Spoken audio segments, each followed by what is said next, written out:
ओम श्री गुरुभ्यो नमः। वेदांत गुरुजी चैनल में आप सभी का स्वागत है। तो आज है Q&A सेशन। अगर आपके भी कोई क्वेश्चंस है तो आप हमारे किसी भी वीडियो के नीचे कमेंट सेक्शन में आप आपके क्वेश्चन भेज सकते हैं। So every first Saturday of the month में हम लेते हैं आपके क्वेश्चंस और उसका जवाब देते हैं। तो आप कोई भी क्वेश्चंस रिलेटेड टू शास्त्र या लाइफ से जुड़े हुए हैं वो आप हमसे पूछ सकते हैं। We will try to answer that. So let us start with today's session with the prayer. Om Sahana Vavatu Sahanau Bhunaktu Saha Viryam Karvavahai Tejasvinavadhitamastu ma Vidvishavai. Om Shanti Shanti Shanti. Om Tatsat. Om. So let us start with first question. Does ego dies with the death of gross body and egoistically tendencies continues? क्या अहंकार, ego या individuality समझ लो, dies with the gross body? क्या हमारी जब gross body की death होती है तो क्या हमारी इंडिविजुअलिटी भी खत्म हो जाती है, ईगो भी खत्म हो जाता है, बट ईगोइस्टिकल टेंडेंसीज, डिजायर्स परपेचुएट्स और कंटिन्यूस? क्या ऐसा होता है? Does ego dies with the death? No, ego doesn't die. ये आपकी इंडिविजुअलिटी डेथ के साथ खत्म नहीं होती है। क्यों? क्योंकि आपका शरीर चला गया, लेकिन मन और बुद्धि, सूक्ष्म शरीर और कारण शरीर, जो आपकी वास्तव में इंडिविजुअलिटी है, ये तो हार्ड कॉपी है, खाली सॉफ्ट कॉपी पड़ी अभी भी। Soft copy is important. तो आपके सूक्ष्म और कारण शरीर अब भी हैं। जिस दिन वो चला जाएगा, सूक्ष्म और कारण शरीर की डेथ हो जाएगी, उस दिन आप कह सकते हो ईगो डाइस कंप्लीटली, और फिर ईगोइस्टिकल टेंडेंसी ऑल्सो डाइस। और ये कब होगा? जब आपको ब्रह्म ज्ञानम मिलता है तो आपको मोक्ष मिल जाता है। That I am not this body mind sense complex. Ego क्या है? Identification with this body mind sense complex. तो जब आपको नॉलेज मिल गया कि मैं ये शरीर मन बुद्धि नहीं हूं, तो इस शरीर मन बुद्धि के साथ आइडेंटिफिकेशन खत्म हो गया, ईगो खत्म हो गया, इंडिविजुअलिटी खत्म हो गई। You are Brahman. That's all. Next question है, an enlightened person who is free from the influence of prakriti और माया। जो मुक्त पुरुष है, प्रकृति और माया से मुक्त हो चुका है, उसके प्रकोप से, उसके प्रभाव से वो मुक्त हो चुका है। Then how such a person works considering आत्मन एज अकर्ता एंड असंगा। तो ऐसा व्यक्ति वो कैसे कार्य कर सकता है कि मैं आत्मा हूं, मैं असंग हूं, मैं अकर्ता हूं? क्योंकि काम तो करना पड़ेगा उसे, काम तो कर भी रहा है वो अभी। How come work be done without the influence of prakriti और माया? काम होगा कैसे प्रकृति और माया के बिना? अगर वो काम कर रहा है यानी प्रकृति और माया है, और बिना प्रकृति माया के कार्य होगा नहीं। सही बात है। जैसे हमने पहले भी बताया था, मोक्ष क्या है, यह बात आपको समझनी जरूरी है। यहां पर मोक्ष यानी फ्रीडम फ्रॉम संसारा। संसारा क्या है? कि मेरा इग्नोरेंस है कि मैं ये शरीर मन बुद्धि हूं, और ये शरीर मन बुद्धि जो है वो इनकम्प्लीट है, अधूरी है। इसको मुझे सांसारिक सुख सुविधा से पूरा करना है, और मैं ये शरीर मन बुद्धि हूं। मोक्ष क्या है? मैं ये शरीर मन बुद्धि नहीं हूं, मैं तो वो आत्मन हूं जो शरीर मन बुद्धि का चैतन्यम है। शरीर मन बुद्धि आवरण है, तो ये सुपर इंपोज हो गया है, और उसे मैंने समझ लिया कि ये मैं हूं। तो जैसे ही मैंने ये जान लिया कि ये दो चीज हो गई यहां पे। अब तक मुझे लगता था ये एक है, लेकिन ये दो चीज हो गई।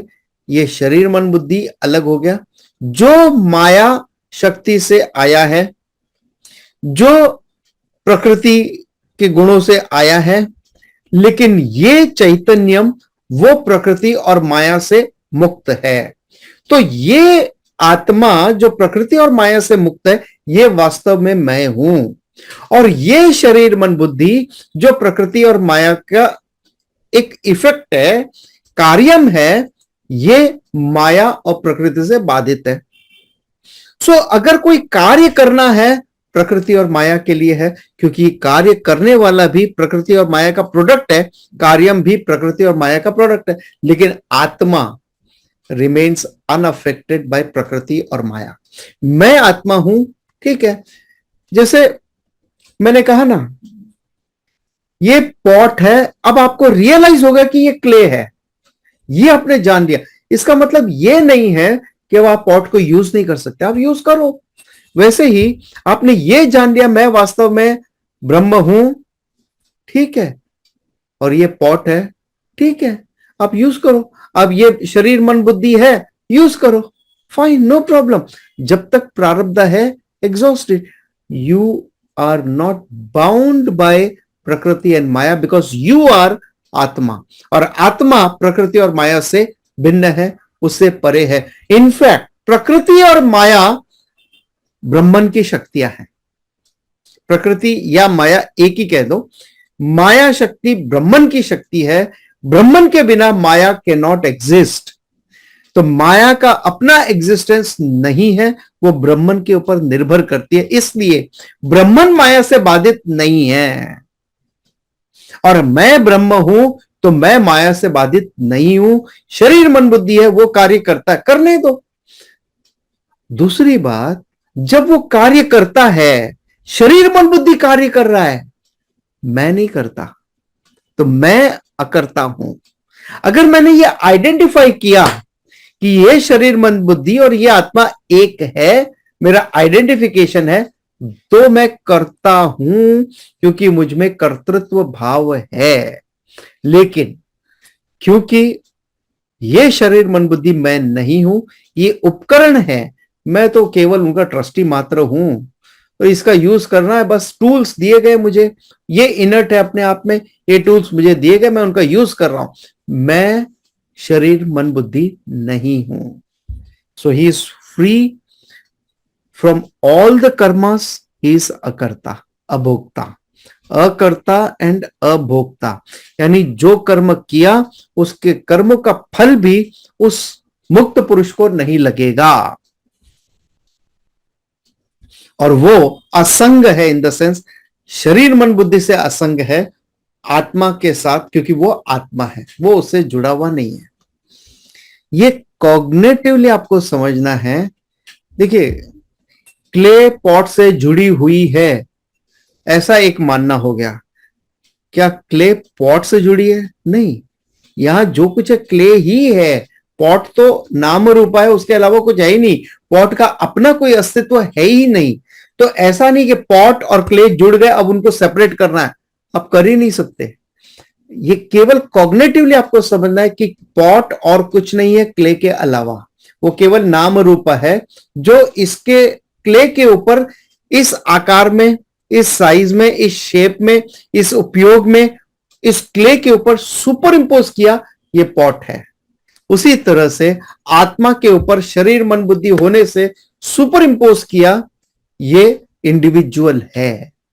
मगर वास्तव में मैं आत्मा ब्रह्म हूं, मैं ये शरीर मन बुद्धि नहीं हूं, मुझ में कर्तृत्व भाव नहीं है, डुअरशिप नहीं है, इंजॉयरशिप नहीं है, भोक्तृत्व भाव नहीं है। इसलिए ना तो मैं करता हूं, ना मैं भोगता हूं, और ना मैं उससे आसक्त हूं। मैं फ्री हूं। वो अगर मुझे एंजॉयमेंट मिलता है तो ठीक है, नहीं मिले तो ठीक है, क्योंकि आत्मनि एव आत्मना तुष्ट, मैं खुद से संतुष्ट हूं, वो मैं आत्मस्वरूप हूं। मुझे खुश होने के लिए किसी और संग की जरूरत नहीं है, इसलिए मैं असंग हूं। सो मैं असंग आत्मा हूं।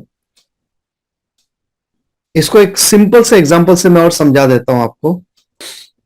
जब आप अपने छोटे बच्चे के साथ में एक मोनोपोली गेम खेलते हो, या ट्रेड का गेम है वो आप खेलते हो, तो उसमें पैसों की हार जीत होती है। कुछ पैसे वो जीतता है, कभी बनता है, उसके अच्छे पैसे बनते हैं, बिजनेस है ये, तो वो खेलता है। तो वो बड़ा खुश होता है जब उसके पैसे बनते हैं, और उसके पैसों का नुकसान होता है तो बड़ा दुखी होता है।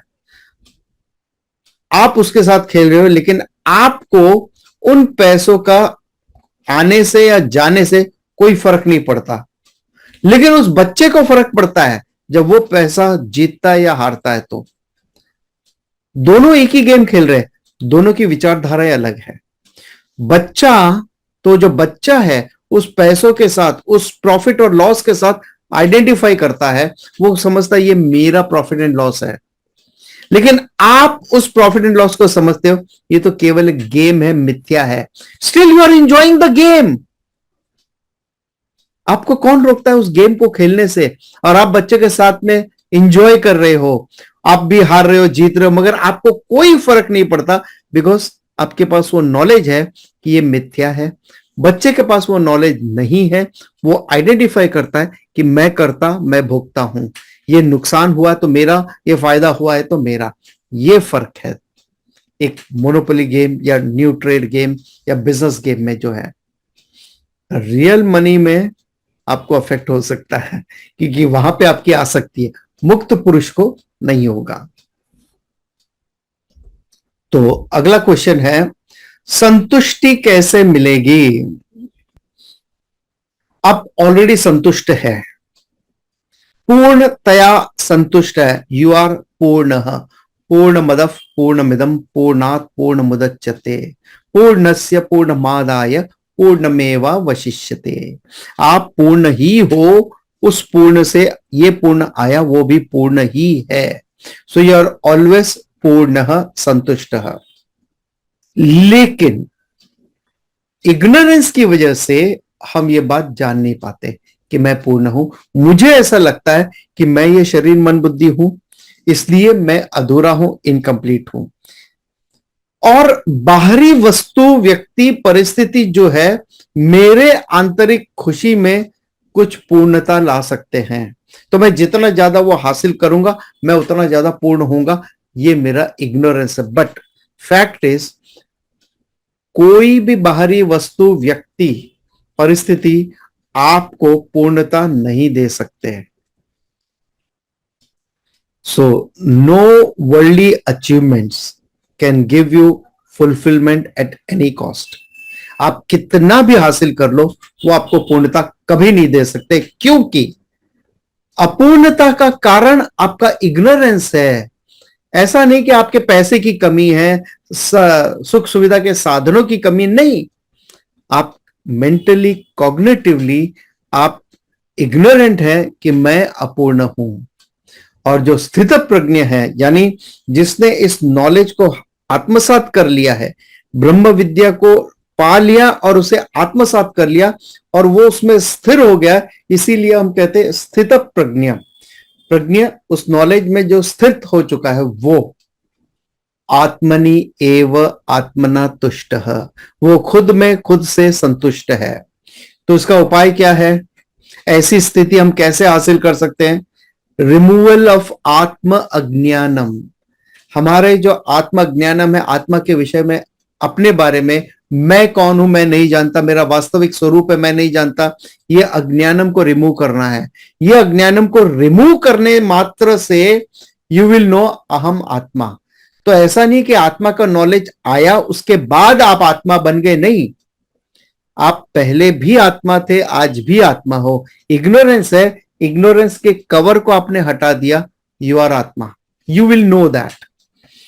और जब आपने ये जान लिया कि मैं आत्मा हूं जो पूर्ण है, परिपूर्ण है, और उससे ज्यादा पूर्ण और कुछ हो भी नहीं सकता, उसमें आप कितना भी और जोड़ दो डजंट मैटर, आप कितना भी उसमें से निकाल लो डजंट मैटर, ही रिमेन्स संतुष्ट सततम, वो सदा संतुष्ट रहता है।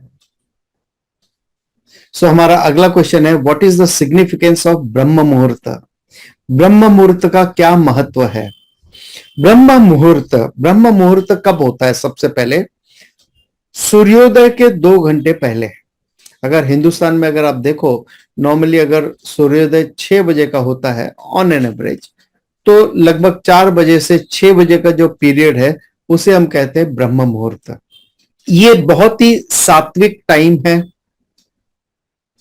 बेस्ट क्वालिटी का टाइम है। अगर आप इसमें कोई भी कार्य करते हो, चाहे आप नींद ले रहे हो या आप कोई कार्य कर रहे हो, कोई एक्सरसाइज कर रहे हो, कोई पढ़ाई कर रहे हो, आप कोई भी कार्य करो वो क्वालिटेटिव होगा, मोस्ट प्रोडक्टिव होगा, विथ लीस्ट एफर्ट, यानी एफर्टलेसली आप ज्यादा प्रोडक्टिवली एफिशिएंटली काम कर पाओगे ड्यूरिंग दिस टाइम बिटवीन 4 और 6। अगर 6 बजे का सूर्योदय है तो उसके 2 घंटे पहले का जो समय है वो ब्रह्म मुहूर्त है। अब वो इतना सात्विक टाइम क्यों है? क्योंकि आपके 7-8 घंटे की नींद हो चुकी है, आपकी जो डिजायर्स हैं, जो दिन भर में वो जागरूक थी, वो शांत हो चुकी है, और केवल जो आपकी प्रोमिनेंट डिजायर्स हैं, जिसको आप ये भी कह सकते हो कि आपका स्वधर्म है या आपकी कोर डिजायर्स, आपका पैशन जो है, वही केवल सरफेस होता है उस समय में। जो बहुत प्रबल डिजायर है वही सरफेस होती है, उसके अलावा बाकी सारी डिजायर जो है वो डोरमेंट अवस्था में। इसलिए अगर सुबह उस समय उठकर अगर आप ये स्वाध्याय करते हैं, ये अध्ययन करते हैं, इस सेशन को भी अगर आप सुबह उठ के सुनते हैं फिर से, या उसके ऊपर नोट्स बनाते हैं, उसको समझने का प्रयास करते हैं, तो आपको बहुत ज्यादा फायदा होगा। अभी आप सुन लीजिए, इसका मतलब ये नहीं कि अभी आप स्विच ऑफ कर लो, अभी आप सुन लीजिए, मगर कल सुबह 4 से 6 के बीच में, या जो भी ब्रह्म मुहूर्त है उसके बीच में, उस दौरान में आप फिर से इसको सुनिए, उसको समझने का प्रयास कीजिए, तो आप ज्यादा गहराई में इस बात को समझ पाएंगे। उस समय माइंड आपका बिल्कुल फ्रेश है, क्योंकि नींद अच्छी खासी ली आपने, डिजायर्स बिल्कुल शांत है, कोई एजिटेशन नहीं, कोई डिस्टरबेंस नहीं है। हाँ, लेकिन अगर कोई नाइट ड्यूटी करके आता है, उसके लिए नहीं है ये। जो रात में सही टाइम पे सो गया है और सुबह 4 बजे उठ गया है, 6 से 8 घंटे की नींद उसने प्रॉपरली ली है, अच्छी खासी नींद ली है, अनडिस्टर्ब स्लीप ली है, वो उसके लिए। अब कुछ लोग ये भी कहेंगे कि भाई नाइट में भी तो शांति होती है, रात के समय में भी तो सब शांत रहता है, तो रात में अगर मैं कोई काम करता हूं तो मेरे लिए तो रात का टाइम भी ब्रह्म मुहूर्त जैसा ही है। बिल्कुल, क्योंकि बहुत शांति है वहां पे। अर्ली मॉर्निंग का टाइम क्यों चुनूं मैं? देखिए, अगर आप टोटालिटी पॉइंट ऑफ व्यू से या समष्टि के दृष्टिकोण से अगर आप देखते हैं, तो दिस इज द टाइम जहां पे सारे पशु पक्षी भी उठ जाते हैं। 6 बजे जब सूर्योदय होता है, तो सूर्योदय के पहले का जो समय है उसे हम कहते हैं ब्रह्म मुहूर्त, क्योंकि सारी सृष्टि उस समय जागरूक अवस्था में आती है। सारी सृष्टि जो है रात में सोने के लिए जाती है। पहली बार, दोनों जो नाइट का टाइम है और अर्ली मॉर्निंग का टाइम है, ये दोनों जो है वो एक जैसे लगते हैं सीमिंगली, मगर वास्तव में एक जैसे नहीं है। एक नाइट टाइम है वो तामसिक टाइम है, और अर्ली मॉर्निंग का टाइम है वो सात्विक टाइम है। नाइट टाइम में आपकी दिन भर की एक्टिविटीज के बाद में आप टायर्ड हो चुके, आपका माइंड टायर्ड हो चुका है, थका हुआ है। वो कहते हैं ना, ढलता हुआ सूरज है या बुझता हुआ दिया है, उस समय जो फ्लिकर हो रहा है बहुत, वैसा है आपका माइंड जो फ्लिकर हो रहा है, पूरी तरह से अवेलेबल नहीं है, on off on off on off इस तरह से हो रहा है। फिर बाद में ऑफ ऑफ ऑफ, फिर ऑन, फिर ऑफ ऑफ ऑफ ऑफ, इस तरह से आपका हो रहा है माइंड। जबकि सुबह के समय जब आप उठते हैं, तो हो सकता है शुरू के 5-10 मिनट आपको आंख न खुले या पूरी तरह से ना खुले, बट उसके बाद में it is like active mind हो रहा है, और बाकी सारी डिजायर शांत है, लेकिन जो कुछ प्रोमिनेंट चीजें हैं, प्रोमिनेंट डिजायर हैं, वो आ रही है सरफेस पे, आपका माइंड एक्टिव हो रहा है। सो एक तरफ तामसिक टाइम में टायर्ड माइंड है, दिन भर की थकान से चूर है वो, और दूसरी तरफ रात भर के रेस्ट के बाद में फिर से वो एनर्जेटिक माइंड हो चुका है, वो एक्टिव हो चुका है। इसीलिए अगर आप देखो, अक्षय कुमार को कोई बहुत अच्छा एक्टर नहीं मानते थे, लेकिन उसका एक डिसिप्लिन था कि रात को जल्दी सोना, सुबह जल्दी उठना। इस एक बात ने, और ऑफ कोर्स उसके जो बेसिक एफर्ट्स जो डालने वो तो बाकी सब भी डालते, लेकिन ये एक डिसिप्लिन है जिसने उसको टॉप का स्टार बना दिया आज।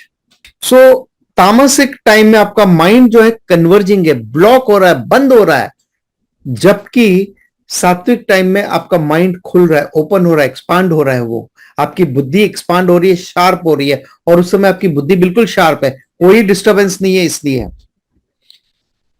तामसिक टाइम में भी बाहर आउटसाइड में साइलेंस है, और सात्विक टाइम यानी ब्रह्म मुहूर्त में भी बाहर साइलेंस है, लेकिन बाहर साइलेंस है तामसिक टाइम में, लेकिन अंदर माइंड डिस्टर्ब हो चुका है, थक चुका है, टायर्ड हो चुका है। और बाहर साइलेंस है सात्विक टाइम में भी, लेकिन अंदर का माइंड बड़ा शार्प है, तेजस्वी है उस समय पे। It's like weak network versus strong network. तो जब आप अपना इंटरनेट शुरू करते हैं तो उस समय इंटरनेट आने में थोड़ा टाइम जाता है, वो है सात्विक टाइम। लेकिन जब आपका नेटवर्क ही वीक है, फ्लिकर हो रहा है, काफी अप्स एंड डाउन्स हो रहे हैं, वो है वीक नेटवर्क, वो है रात का समय जो तामसी टाइम है। और जो स्ट्रॉन्ग टाइम है, स्ट्रॉन्ग नेटवर्क है, वो है ब्रह्म मुहूर्त का समय, सात्विक टाइम में। सो अब आपकी चॉइस है, आपको कैसा नेटवर्क चाहिए वैसा आप चुन सकते हैं। So let's conclude with today's session. अगर आपके और भी कोई क्वेश्चंस हैं तो आप नीचे किसी भी वीडियो के नीचे कमेंट सेक्शन में आपके क्वेश्चन भेज सकते हैं। इसके अलावा हमारा नीचे टेलीग्राम का लिंक दिया, आप उसे ज्वाइन कर सकते हैं और डायरेक्टली आप हमें टेलीग्राम में भी क्वेश्चन भेज सकते हैं, या आपके और भी कुछ पॉइंट्स है वो आप क्लैरिफाई कर सकते हैं पर्सनली वहां पर। और टेलीग्राम में हम बाकी की जो क्लासेस हैं जो यूट्यूब पे लाइव नहीं है उसके भी मैसेजेस आपको मिलते रहेंगे। सो हर पहले शनिवार को होता है हमारा Q&A सेशन। उस बाद में हम शुरू करेंगे साधन पाद पतंजल योग सूत्रा में एक नया अध्याय शुरू करने जा रहे हैं। So do attend that. साधना कैसे करनी चाहिए उसके बारे में है। और कल सुबह आप अटेंड कर सकते हैं भगवत गीता इन अ सिस्टमेटिक मैनर, आप सीख सकते हैं सुजाता जी से। और अभी जो टॉपिक चल रहा है वो है ध्यान योग, छठा अध्याय भगवत गीता का। So it really doesn't matter आप कहां से शुरू करते हैं, बट शुरू करना जरूरी है, क्योंकि फिलॉसफी ऐसी है कि आप कहीं ना कहीं आप उसको कैच कर लोगे। So don't wait for the first chapter to come up again, but आप जब जागो तब सवेरा, जहां से भी शुरू करना चाहे कर सकते हैं। And please share your comments suggestions in the comment section. Like कर सकते हैं आप इसको और शेयर कर सकते हैं दूसरों के साथ में। ओम तत्सत। Let's conclude with the prayer. ओम पूर्णमदः पूर्णमिदं पूर्णात् पूर्णमुदच्यते पूर्णस्य पूर्णमादाय पूर्णमेवावशिष्यते। ओम शांति शांति शांति। ओम तत्सत।